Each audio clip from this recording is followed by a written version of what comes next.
Hola, mi nombre es Felipe y la economía es un desastre.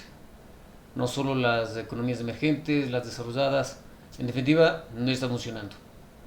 Y esto ha hecho que cada vez más gente se una a decir que el capitalismo ha fracasado.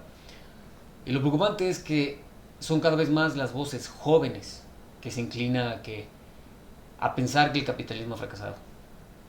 Y eso me ha hecho pensar bastante sobre si es que en realidad es al capitalismo al que hay que culpar. Entonces, bueno, antes de nada, toda persona que va a exponer análisis, opiniones y ideas tiene que estar claro de que Dios es el único dueño de la verdad y por más experto, un humano jamás será Dios asegurando un único camino. Este espacio es mi mejor esfuerzo por percibir lo que pasa a mi alrededor e iniciar diálogos que despierten curiosidad. Me equivoco más de lo que es cierto y puedo estar equivocado, incluso hablando tonterías, pero es como yo lo veo. Ahora sí, entrando en materia, ¿es culpa del capitalismo? Bueno, para culpar al capitalismo primero tenemos que regresar a las definiciones de texto. Nos toca. El capitalismo es un sistema económico donde el sector privado es dueño de las herramientas de producción y el capital es una herramienta de producción. La queja del comunismo es que se pone al capital sobre el trabajador, mientras que el comunismo es un sistema donde el gobierno es dueño de las herramientas de producción y pone al trabajador sobre el capital. Suena muy bien en papel, pero se ha intentado varias veces a lo largo de la historia, terminando en centralización de poderes. El poder corrompe, terminando en corrupción absoluta. Ahora, si nosotros vamos directo a la raíz del problema, tenemos que entender que la verdadera causa de todos nuestros males, o de todos los males, es que se ha perdido la definición del dinero. ¿Qué es dinero? Sin una definición clara de dinero, toda definición tradicional pierde sentido, incluyendo sistema financiero, monetario. Si es que no hay definición clara de dinero, es como tratar de usar los números sin el cero. Y esto pasó con la caída de Bretton Woods, donde el dinero perdió el último vestigio que tenía de respaldo tangible. Entonces, si es que el dinero no tiene respaldo tangible, deja de ser capital. Si el dinero no es capital, no puede existir capitalismo. Ahora, ¿cómo es una economía funcionando en correcto capitalista? O sea, una economía, ¿cómo funciona una economía capitalista en un correcto funcionamiento? Y eso se puede ver en Estados Unidos desde la Revolución Industrial en 1870 hasta antes de la guerra de Vietnam. Estados Unidos en 1870, con la Revolución Industrial, se vuelve una máquina de producción, vende a todo el mundo todo y de todo. Es una economía absurdamente productiva y desde 1870, prácticamente empezando de cero, llega a acumular alrededor de 22.000 toneladas de oro. Fue tanto la acumulación de oro de Estados Unidos que llegó a tener 2/3 del oro del mundo. Y ahí es cuando nació Bretton Woods.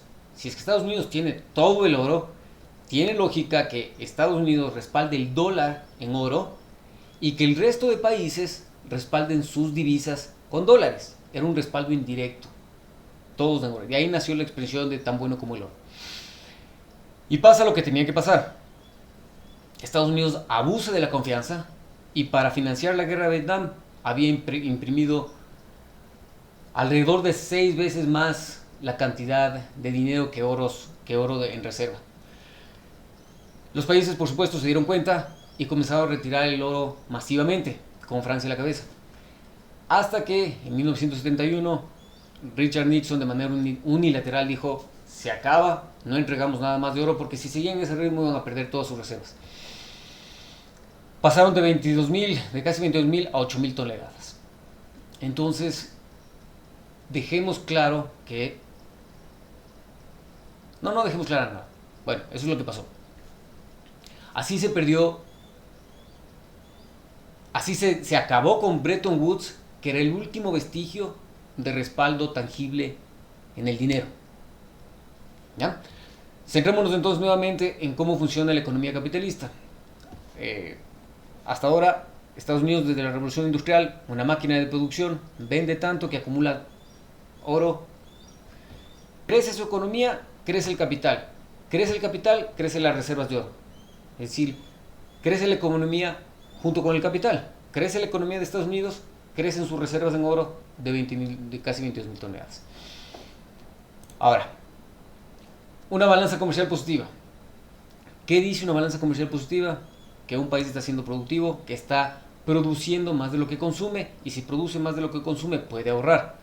Si nosotros vemos la balanza comercial de Estados Unidos de 1821 a 1914, es donde empieza la máquina de producción de Estados Unidos. Y si nosotros vemos la balanza comercial comparada al Producto Interno Bruto, podemos claramente ver la época de oro del capitalismo de Estados Unidos, que fue desde 1870 a 1970. La balanza comercial fue como norma positiva, salvo contadas excepciones, y llegó a ser hasta el 6% del Producto Interno Bruto. Ser un país que era una máquina de producción. Otra manera que a mí me parece interesante y crítica de ver si es que una economía está siendo productiva es ver cuál es el retorno que tiene la deuda en crecimiento. Si yo me endeudo en $1, ¿cuánto crecimiento estoy generando? Y eso fue extremadamente bueno en la época de 1930 a 1960, 1970 más o menos. Estados Unidos pasó por una época difícil en la Gran Depresión, 1930, y en la Segunda Guerra Mundial. Podemos ver claramente cómo en la Segunda Guerra Mundial la deuda se dispara hasta llegar sobre el Producto Interno Bruto, hasta pasar el 100% del Producto Interno Bruto. Entonces, el retorno que hubo sobre la deuda en crecimiento fue negativo en la fase desde la Gran Depresión hasta la Segunda Guerra Mundial. Alrededor de menos 234%. Pero después de la Segunda Guerra Mundial empieza un periodo productivo extremadamente bueno. La deuda se mantiene mientras que el Producto Interno Bruto se dispara. Esto significa que la deuda está generando crecimiento productivo. Tanto así que en esa época, después de la Segunda Guerra Mundial, la deuda genera un crecimiento del 691%, un crecimiento espectacular sobre la deuda. Y en la totalidad del periodo, la deuda logró retornar 240% en crecimiento. Entonces eso habla de una economía productiva donde la deuda está trabajando para el PIB. Eso es por lo que se podemos decir que la deuda está siendo productiva y que está contribuyendo al crecimiento de la economía.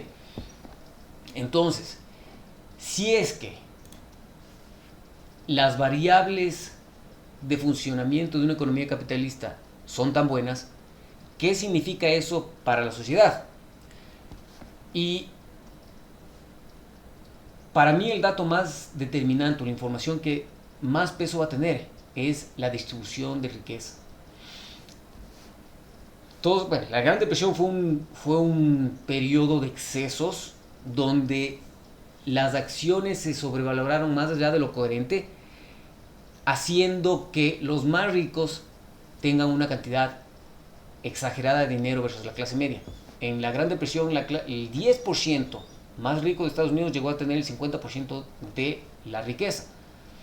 Y fue un periodo que no fue bueno.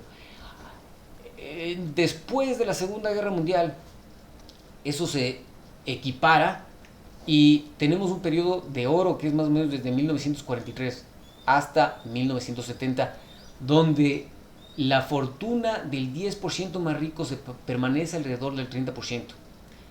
¿Qué significa eso? Que el 90% de clase media tenía 70% de la riqueza. Eso para mí es fundamental destacar. Porque ¿qué significa? Que la clase media y el 90% de la población tenga el 70% de los ingresos. Va a significar una clase media sólida que se ve respaldada por la siguiente información. Primero, la productividad. La compensación del trabajador estaba a par de su productividad hasta 1970, donde se rompió Bretton Woods. En la época de oro del capitalismo se puede ver cómo mientras más productivo es el trabajador, mejor es su compensación. ¿Qué significa eso? Que el trabajador está conservando el fruto de su trabajo.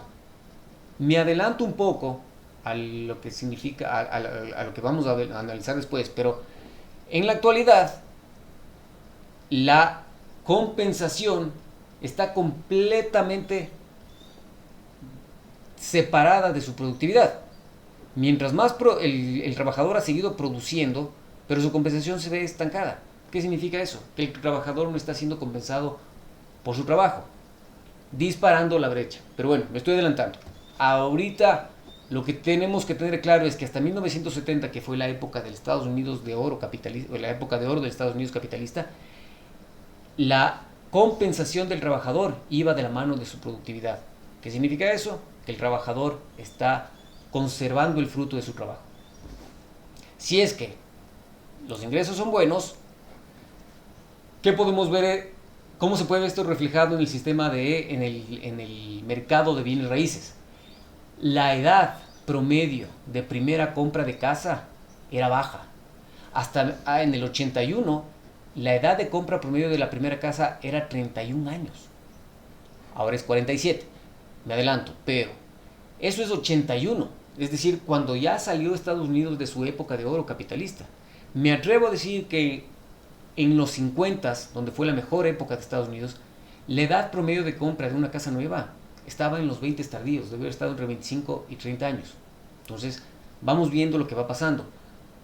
Una distribución de riqueza adecuada a la clase media, el trabajador conserva el fruto de su trabajo de acuerdo a su productividad, el trabajador tiene dinero para comprar una casa joven. Y si tiene dinero para comprar una casa joven, los adultos jóvenes son independientes. El número de adultos jóvenes viviendo en casa de sus padres tuvo su mejor momento en la década de los 50. Entonces tenemos la Gran Depresión, que fue difícil, y los jóvenes regresando a casa de sus padres, economía en mejora, clase media sólida, haciendo dinero, comprando casas, saliendo de las casas de sus padres. Si es que la gente joven sale de la casa de sus padres, compra casas, ¿qué hace? Se casa. 82.7%, 83% de los adultos jóvenes de entre 25 y 34 años estaban casados. Es una cifra espectacular, buenísima, hasta el 67%. Ahorita es alrededor del 37%, pero vamos viendo cómo se va armando la economía. ¿Y qué pasa? Si es que la gente joven se casa, eso significa que, bueno, primero hay una baja participación laboral de las mujeres. Las mujeres formaban alrededor del 33% de la participación laboral, contrario a ahora que está sobre el 55%. Entonces, gente joven casándose. ¿Por qué la participación laboral baja de las mujeres? Porque gente joven casándose, formando hogares, ¿qué hacen? Hijos. La media de hijos era de 3.5 hijos en los 50. Entonces, dice mucho toda esta información. Y la baja participación laboral la baja participación de la mujer en el mercado laboral habla de una economía saludable, porque estaban las mujeres formando hogares con sus esposos y teniendo hijos.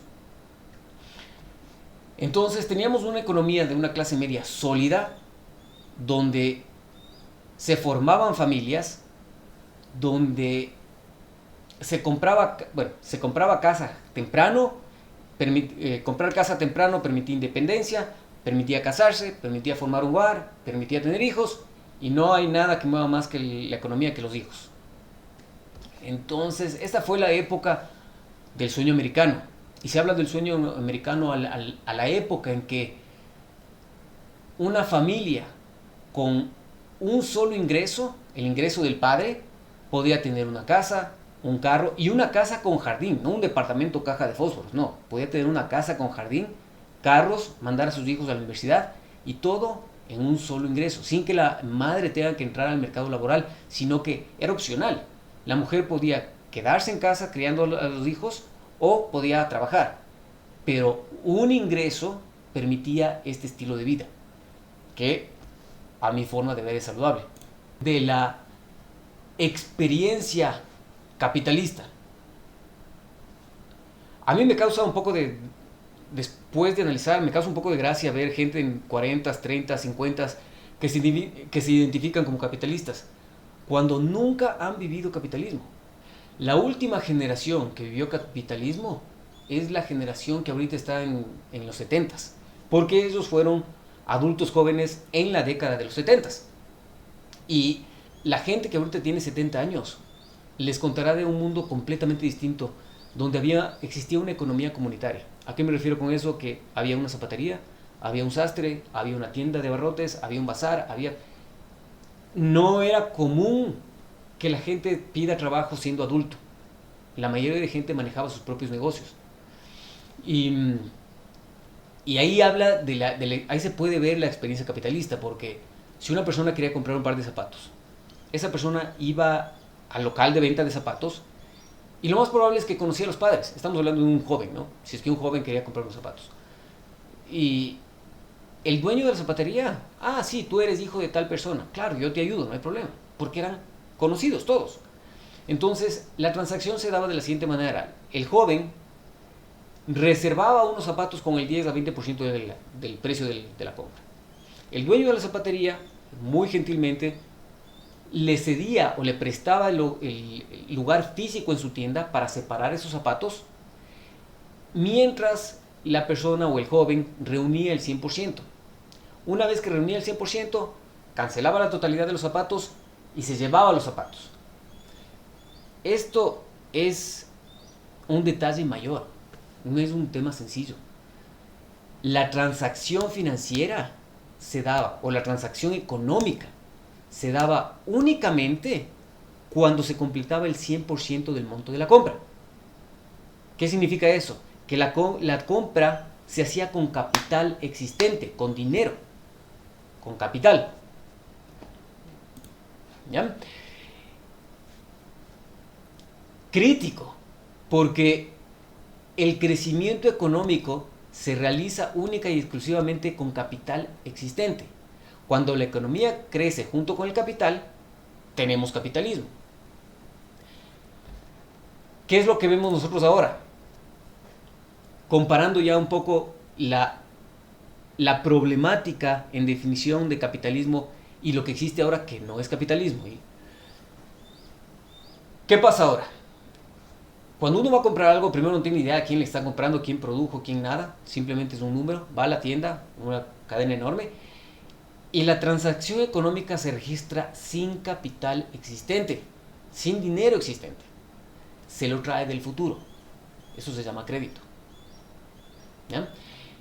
Entonces, el crédito, el crecimiento económico, se realiza con dinero que no existe. Eso es un detalle mayor. Lo que estamos haciendo actualmente es trayendo dinero del futuro que no existe para generar crecimiento económico presente. Eso no es capitalismo. En capitalismo la economía crece junto con el capital existente.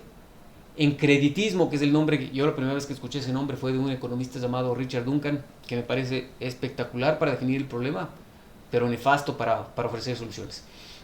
Entonces ese es un detalle mayor, porque el crecimiento económico actual depende de la capacidad que tenemos para traer dinero del futuro que no existe, es decir, para traer crédito.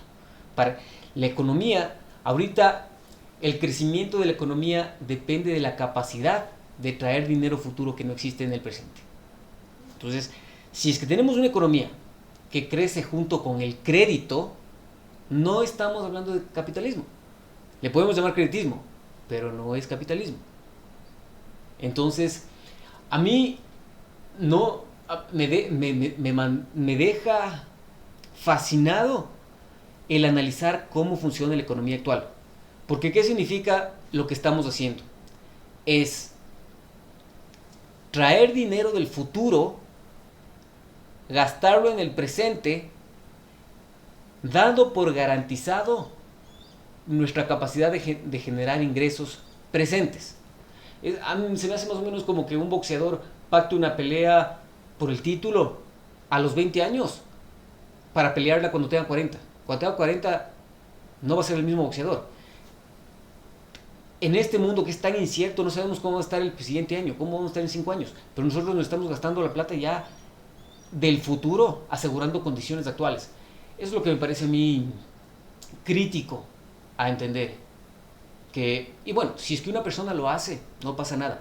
Pero si miles de millones de personas, y si se monta un sistema financiero basado en traer dinero del futuro para consumirlo en el presente, asegurando nuestra capacidad de generar dinero del presente sin saber lo que viene en el futuro, a mi forma personal es una receta para el desastre, que es justamente lo que estamos viendo. Entonces, sin duda es un sistema frágil, porque traer dinero del futuro para crear crecimiento económico presente no tiene sentido, crea una fragilidad enorme. Y esa creo que es la falencia que tenemos como seres humanos, que es nuestra falta de visión a largo plazo. La sociedad consume trayendo dinero del futuro que no existe, haciendo condiciones presentes para futuros ingresos. Entonces, aterrizando un poco todo lo conversado, ¿el desastre actual es culpa del capitalismo? No, no es culpa del capitalismo. Culpar al capitalismo por las desgracias actuales es culpar a un muerto. El capitalismo murió en los 70s. Nadie de nosotros ha vivido capitalismo, a menos que tengas 70 años. Algo de capitalismo viviste en tu infancia, en tu juventud. Pero ninguna persona en 40, 50 años ha vivido capitalismo. Entonces, a los jóvenes decirles que, y a la gente en general, una economía capitalista funciona cuando el crecimiento económico de una economía va de la mano del crecimiento de capital. Y eso nosotros vimos con Estados Unidos desde la Revolución Industrial hasta 1970, donde su economía crecía a la mano de sus reservas en oro. Bueno, hasta 1955, antes de la Guerra de Vietnam. Pero ese es un indicador de capitalismo. La economía crece junto con el capital. Lo que nosotros tenemos ahorita no tiene nada que ver. Las economías crecen de acuerdo a la capacidad que tienen para traer crédito del futuro. ¿Y qué pasa? La economía crece junto con la deuda. El caso ejemplar es de Estados Unidos. Si es que no crece la deuda de Estados Unidos, no crece la economía. Entonces son dos cosas completamente opuestas. En los 70s, en los 50s, la economía de Estados Unidos crecía junto con la reserva de oro. La economía de Estados Unidos ahora crece junto con el crecimiento en deuda. Los dos son completamente distintos. Así es que no, para mí hay un tema interesante aquí en ver como sociedad cuánto tiempo o cuánto nos va a tomar darnos cuenta de que lo que estamos viviendo no es capitalismo. Eso es una pregunta interesante. Ahora, lo siguiente por analizar es qué pasó desde 1970, cómo se instauró el creditismo. Y eso va a ser en el próximo video. Espero que les haya resultado interesante, que genere curiosidad y ojalá se pueda sacar cosas constructivas de este diálogo. Muchas gracias por el tiempo y será la próxima. Hasta la próxima.